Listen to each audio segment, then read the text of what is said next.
Shalom. I want to start off by saying Barakatha Yahweh, Barakatha Yahweh Shai, Barakatha Yahweh, Ba'ashem Yahweh Shai, Ba'ashem Rakakudash. Double honors to the elders and apostles of Great Millstone, and enough respect to the brothers that are out there pushing and spreading the truth to the folks of the world.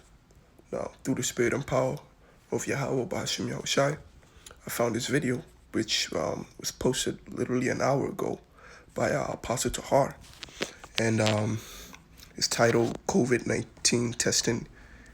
Esau's focus is on all the 12 tribes, and it's a beautiful video. I'm going to play, it's only 2 minutes, I'm going to play all of it, and then bring out just a few scriptures to get the point across, and then hope edification goes out. They want to test Israelites on a mass scale. This is live, as you can see, live Trump and coronavirus task force whole White House briefing. So listen up, I just rewinded back. This is live, but I rewinded back. We're talking any symptoms that would be consistent with COVID, right? So, and there's a wide range of symptoms. You want to test them and you want to over-test. And we talked about the approximate metric with Ambassador Burks fully supports, because this is a good metric that you want to get about 1 positive for every 10 tests. Then you oversample.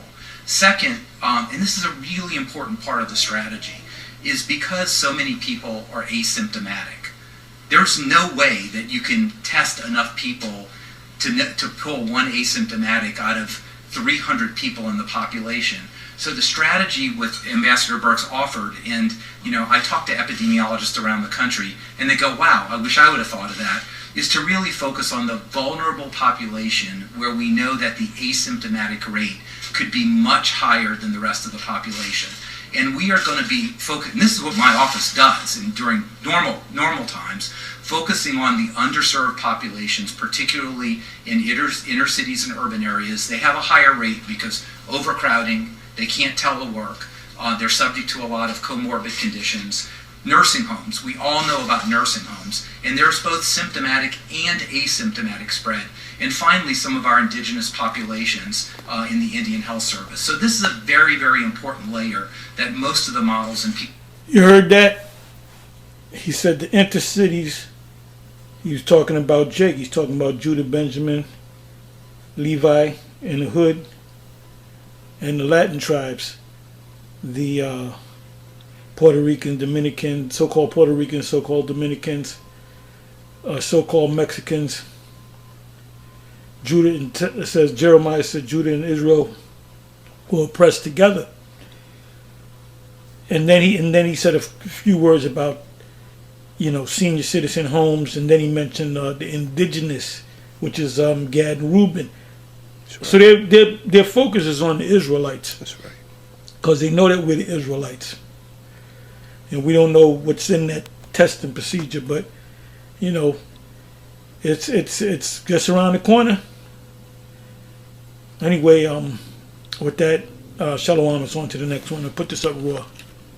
Right, and this was beautiful, when you hear the way he speaks, if you weren't how do I put this? If you weren't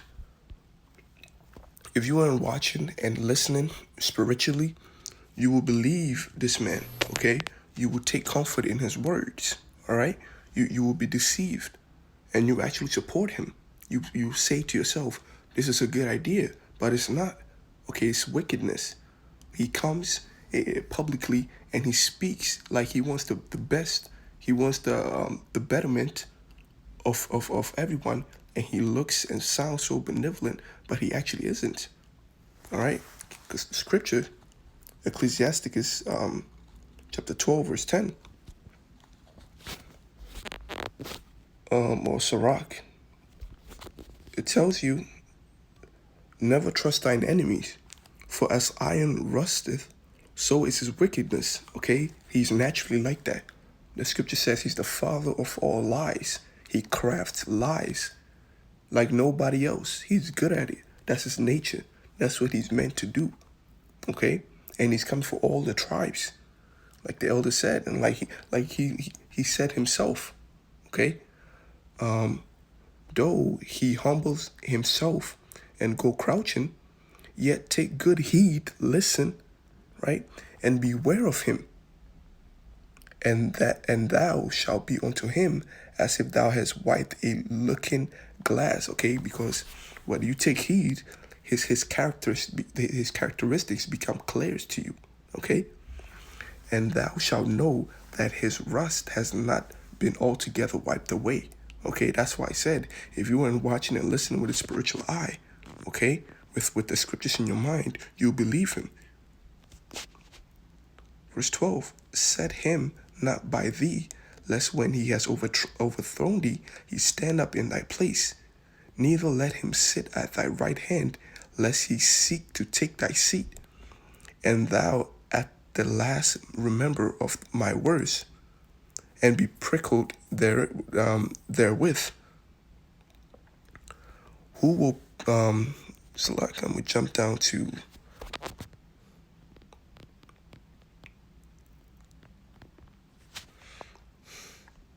right, verse 16. It says, an enemy speaketh sweetly with his lips, but in his heart he imagineth how to throw thee into a pit. He will weep with his eyes, but if he find opportunity, he will not be satisfied with blood. Okay, so that is his characteristic. You have to keep in mind, okay, that testing thing is not good for you. It's not good for anybody. Okay, it's not good for anybody. You have to keep in mind how evil David said in Psalms chapter 5, verse 8.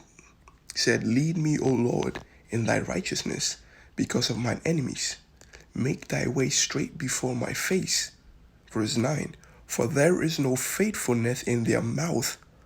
Their inward part is very wickedness. Their throat is an open sepulchre. A sepulchre is a grave, okay? Death.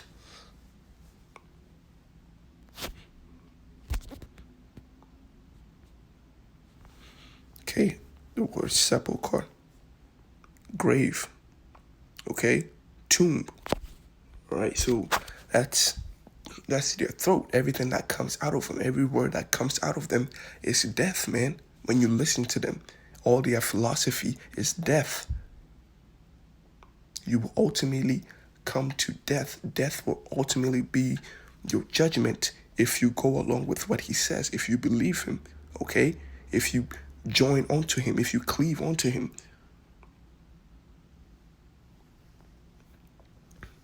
So, I mean, that's it. All I want to say on that. This was a beautiful video, you know. Esau is planning on, his focus is all the 12 tribes, and he's planning on testing them. Okay, so with that, I want to say shalom to the brothers that are listening. Shalom, Yahweh Bashem Yahushai Barakatha. To the few Akwaf that are listening to and learning in sincerity. I want to say shalom, Yahweh Bashem Yahushai Barakatha. So with that, I'm going to end it right there.